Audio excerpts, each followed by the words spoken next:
Hi everyone, so today I'm going to talk a little bit about how to navigate Common Sense Education's Digital Citizenship webpage. The page is made to help educators get resources and help for teaching a digital citizenship unit in their classroom. So if you scroll down on this main webpage, which my link will bring you to, you'll find that there are free lessons for every grade level. Personally, I am teaching 7th grade at my student teaching placement where I am creating a unit plan for, so I am going to choose the 6 through 8 function.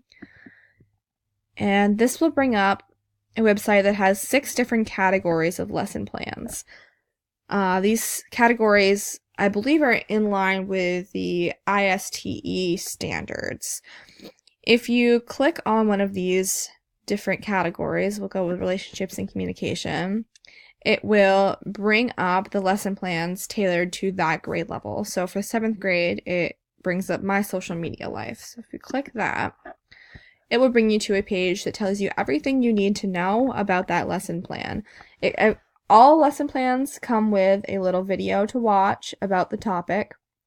They also come with an estimated time for each part of the lesson, the objectives, how it connects to the ISTE standards, along with a couple other Common Core standards, everything you're going to need, and take-home resources for families. Common Sense Education has a big push for involving families when teaching digital citizenship.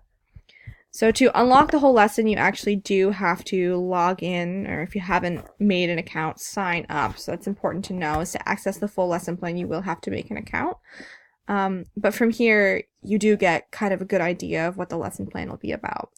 I'm actually going to go back a few pages and show you some more options the Common Sense Education website has. So if we go back to that first main page, you can see that it has some different statistics and videos that help educators who are teaching digital citizenship for the first time.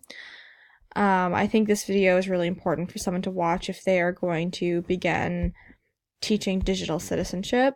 And if we go up here, you can also see some options for trainings. So this one right here, I am actually doing digital citizenship curriculum training. And there's also a student data privacy course, which would be really helpful, especially for kids who are starting to really get into social media. So those are the two things that I really wanted people to know when they're watching my project development, that this is a great resource for anyone who is going to be teaching a digital citizenship unit.